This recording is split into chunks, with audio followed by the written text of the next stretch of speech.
Alors, nous, on est là aujourd'hui parce qu'on aimerait vous parler de quelque chose d'assez important, quelque chose qui nous tient à cœur.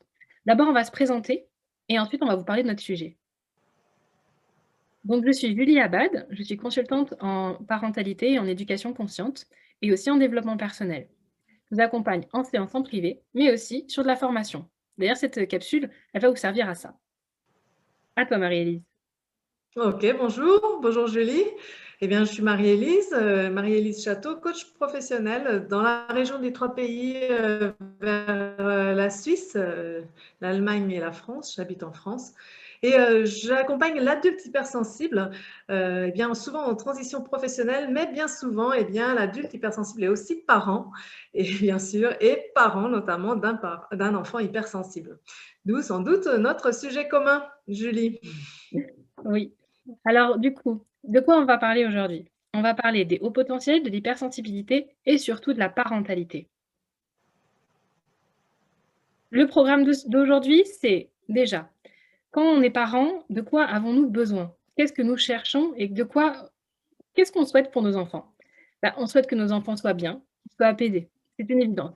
Pourtant, on se rend compte que c'est pas si facile que ça, d'avoir un enfant qui est apaisé.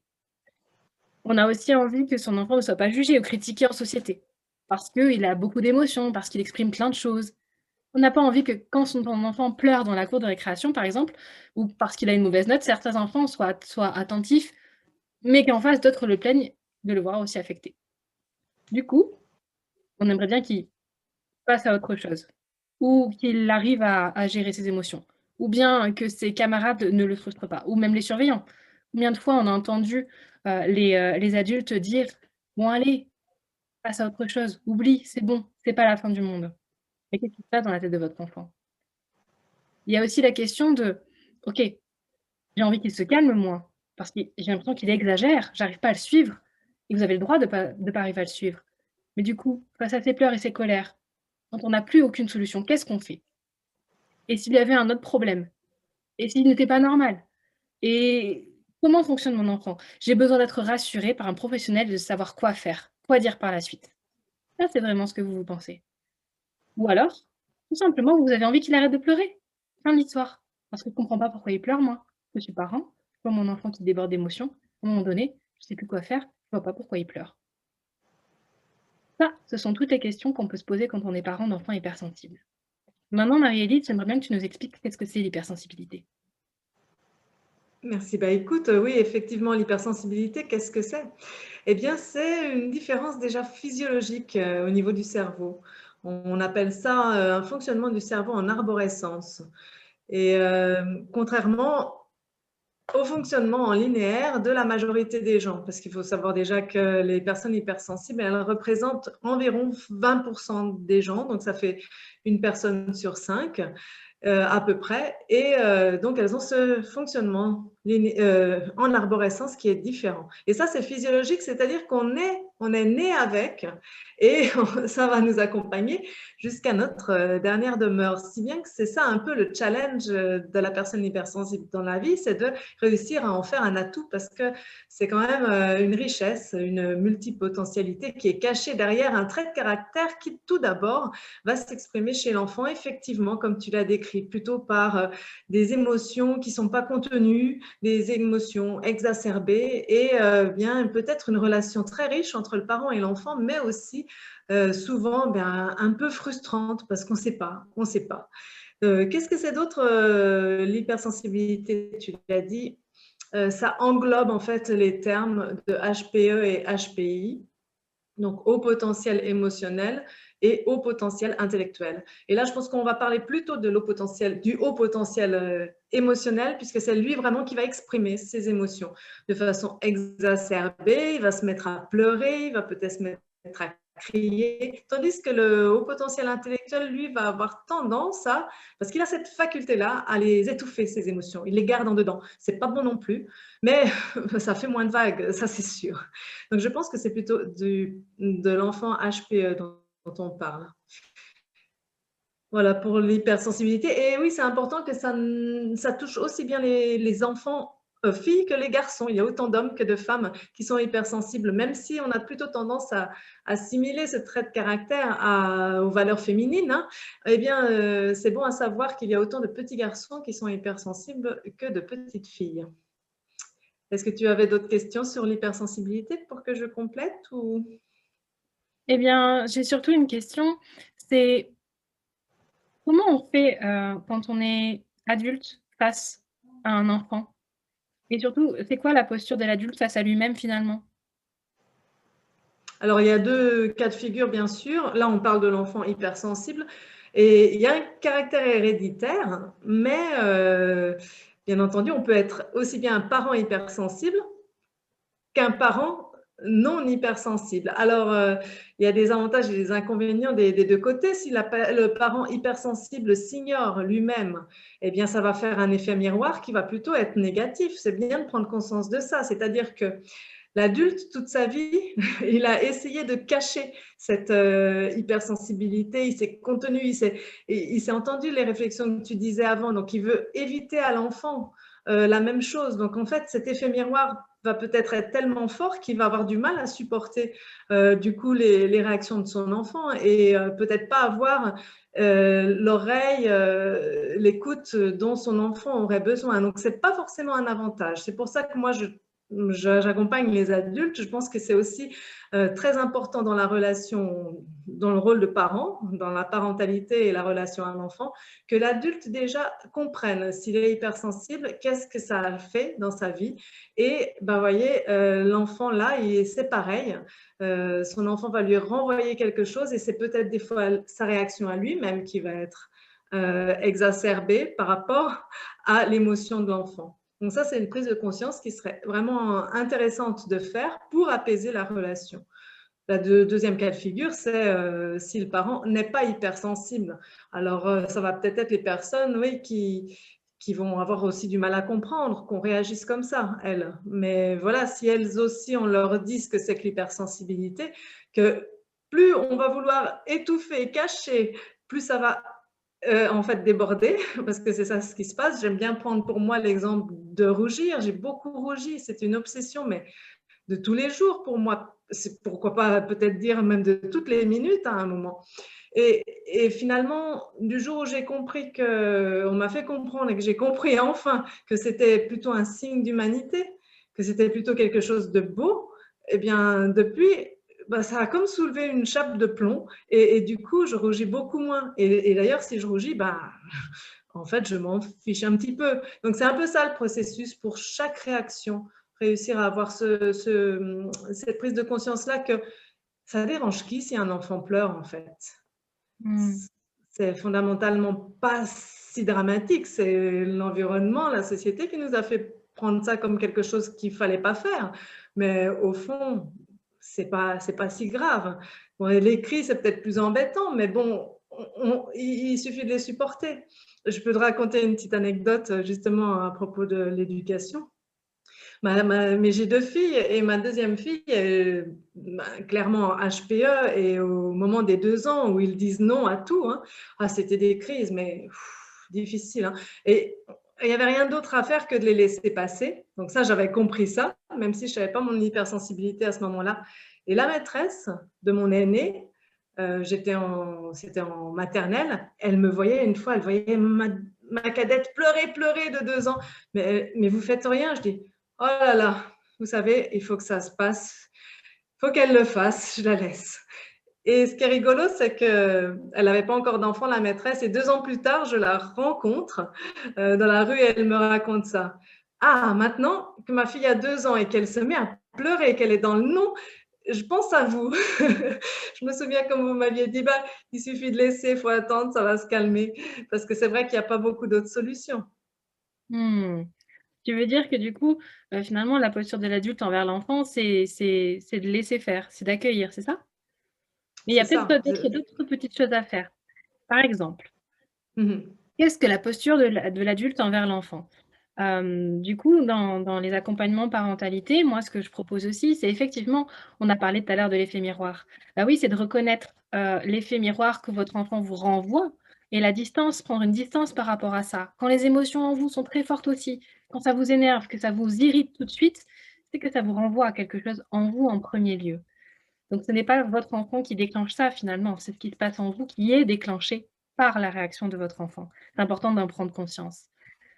Ensuite, bah, parfois on a aussi, en tant qu'adulte des limites. On a ses propres limites. On a à un moment donné beaucoup de choses qui ne se passent dans nos vies et on a besoin à un moment donné de pouvoir les poser nos limites. Peut-être qu'on est fatigué en rentrant du boulot, peut-être qu'on en a assez, de voir, que son enfant, pleure chaque soir et on a le droit de le dire. On a le droit de s'exprimer aussi.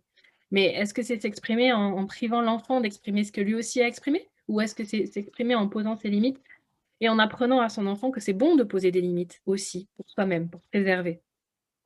Ça aussi, c'est un travail intéressant à faire, qui se fait pas du jour au lendemain, mais qui nous apporte énormément. Effectivement, pour pouvoir rassurer un enfant, comme un caregiver, une personne qui va donner, de la sécurité affective, eh bien, il faut savoir que tu l'as très bien dit Marie-Élise, que c'est savoir donner sans avoir peur du trop. Parce qu'à un moment donné, un enfant, quand on remplit son réservoir affectif, à un moment donné, il aura plus besoin de nous. Il va pouvoir aller à l'extérieur parce qu'il sera suffisamment rechargé de sécurité intérieure. Et ça, on en a souvent peur parce qu'on a l'impression que quand notre enfant vient vers nous, s'il prend trop de nous, alors il va rester accroché. Et c'est là où on se fourvoie puisque comme notre enfant vient vers nous et qu'on a une résistance à lui donner, à ce moment-là, sa sécurité intérieure baisse et il a encore plus besoin de nous. Donc on crée cette dépendance, on crée ce trop plein et cette peur, qui s'accroche à nous en l'amenant à le faire. Mais ça aussi, c'est encore un travail à découvrir, un fonctionnement d'enfant à comprendre aussi et ça se fait en accompagnement, ça se fait en formation, ça se fait aussi au travers de cette capsule. Retenez bien que votre enfant, quand il vient vers vous, c'est qu'il a besoin d'être ressourcé, que vous pouvez le ressourcer très facilement et que sans avoir peur de trop lui donner, ça pourrait normalement suffire. D'ailleurs, quand, ton émotion est là, bah, sans jugement, comme tu expliquais, à la sortie de l'école, quand il y a une crise d'un enfant de 2 ans, si on le laissait aller jusqu'au bout de la chose, il y a des choses qui se déferont en lui, qui se dénoueront et du coup, de beaux rapports qui peuvent se faire après puisque du coup, on va pouvoir parler de la situation. Pourquoi est-ce que tu t'es mis dans cet état? Qu'est-ce qui s'est passé? Comment tu aurais pu faire autrement? Mais après que l'émotion soit passée. Les émotions, c'est, un travail de compréhension, mais c'est aussi un travail d'expression. Comment j'exprime mes émotions au monde? Comment je les exprime à la société? Comment je les exprime autour de moi? Comment, je peux à un moment donné, les exprimer et les vivre intérieurement sans en avoir à déborder à l'extérieur? Parce qu'à un moment donné, on arrive à le faire tout seul, parce que tout simplement, on les apprivoise. Parce qu'en fait, finalement, les solutions pour votre enfant, qu'est-ce que ce serait? Bah, ce serait d'apprivoiser ses émotions, de savoir danser avec, de les connaître, de les reconnaître, d'en faire partie complètement, de les comment dire? De les accepter et de les faire siens pour de vrai, de pas les refouler aussi. Combien de fois on entend: «Arrête de pleurer, tu es un garçon» et alors du coup mes émotions, je ne dois pas les vivre, je ne dois pas danser avec, je ne dois pas les comprendre, je ne dois pas les accepter, elles ne font pas partie de moi, elles sont mauvaises et alors on lutte contre ces émotions-là et elles deviennent énormes et là elles sont vraiment ingérables. Donc il y a ça aussi. Une solution pour l'enfant, apprivoiser ses émotions et danser avec. Savoir les accueillir, les accepter. Et puis, savoir se diriger vers les bonnes personnes pour pouvoir vivre ses émotions. Si on va vers l'ATSEM ou vers, le camarade qui lui, n'accepte pas du tout des états émotionnels trop forts pour des raisons qui leur appartiennent, à ce moment-là, on risque de se sentir rejeté, de se sentir privé d'exprimer des choses et ça peut être très, très difficile pour nous. Voilà. Donc voilà pour cette, petite capsule. Est-ce que tu as quelque chose à rajouter? Oui, je peux rajouter aussi quelque chose. Merci beaucoup. Donc, c'est très bien. Donc, le but aussi dans tout ça, c'est de réussir à profiter des superbes côtés de ce qui va avec l'hypersensibilité, parce que c'est quand même une relation intense, privilégiée. C'est aussi un enfant qui a des qualités naturelles vraiment très belles. Et s'il est trop focalisé sur oh là là, faut pas que j'exprime mes émotions, ben ça, il n'apprend pas à le développer. Donc c'est dommage. Alors c'est quoi comme qualité par exemple? Eh bien, ce sont des gens très empathes. Hein, et ils sont oui empathes avec les autres. Ils veulent aider les autres vraiment. Ils ont comme un leadership naturel. c'est vraiment quelque chose, oui, ils influencent les autres, c'est vraiment oui, des personnalités vraiment très belles.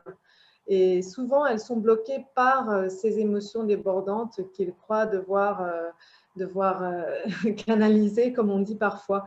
Et oui, en tant que parent, c'est aussi, je pense, l'aider à dire non aussi, par exemple, à connaître ses propres besoins, à savoir ce qui lui fait plaisir. C'est ça qui est aussi important, parce que c'est ça que j'essaie de faire apprendre aux gens adultes, parce qu'on ne l'a pas assez retenu dans l'enfance. Qu'est-ce qui au juste me fait plaisir et me fait du bien, pour justement aussi ne pas arriver dans ces émotions fortes. Voilà, c'est juste ce que je voulais rajouter. OK. Donc du coup, ce que tu souhaites rajouter, c'est que finalement, on a, quand on est hypersensible, des qualités qu'on omet parce qu'on est focalisé sur les émotions, c'est ça? Oui, je pense que ça, c'est vraiment dommage. Oui, oui, parce que voilà, ça affaiblit en fait le fait de risquer de pleurer. Ça empêche de faire beaucoup de choses Mmh. finalement. Alors que ce sont des gens qui, déjà enfants, ont des qualités un petit peu exceptionnelles quand même. Donc ça, c'est vraiment dommage. Et c'est ce qui va s'ouvrir dans ce nouveau monde dont on parle tant. C'est quand même une des grandes caractéristiques. Ça va être d'accueillir ces valeurs dites plus féminines, afin que les personnes hypersensibles dès l'enfance puissent s'exprimer dans leur multipotentialité. Et c'est pour que l'adulte, en fait, il n'ait pas tous ces freins que nous, on a eu, en tout cas, moi, que j'ai eu. C'est pour ça que j'accompagne les gens à enlever ces freins que moi, j'ai enlevés. Voilà. Toi, tu accompagnes les adultes hypersensibles et Oui. pour ma part, ça va être plutôt, vous accompagner sur, la parentalité, sur, les principes éducatifs et sur, les émotions des enfants dans la relation adulte-enfant. Voilà. Moi, j'accompagne, j'appelle en fait l'adulte sur son évolution professionnelle, parce que pour moi, c'était le plus important dans ma vie et c'est là où j'ai accumulé en fait le plus d'expérience avec mon hypersensibilité, où on vit des choses à la fois tout le temps très fortes, en positif, en négatif, mais c'est souvent très fort et voilà, on est un peu comme dans une machine à laver, on sort un petit peu tout secoué. Donc, c'est vraiment là que j'appelle, mais c'est vrai qu'ils sont aussi parents, bien souvent. Et là, eh bien, c'est toi. Voilà. Et alors moi, sur la partie parentalité, on va vraiment être sur, les principes éducatifs, les blocages, liés à l'enfance au niveau éducatif, mais aussi, la relation à l'enfant. Comment se construit le psychisme de l'enfant, de manière large, pas seulement sur l'hypersensibilité, les compétences, l'apprentissage aussi, avec, plein d'outils différents, notamment, la parentalité, créative, et l'approche Montessori et les neurosciences en éducation, bien sûr. Voilà. Bah, écoute, je te remercie Marie-Élise. J'espère que Bien, cette, c'est toi, Sylvie. j'espère que cette vidéo, vous a plu et va vous servir et on vous dit à très bientôt. Au revoir, merci à vous tous. Merci, Julie.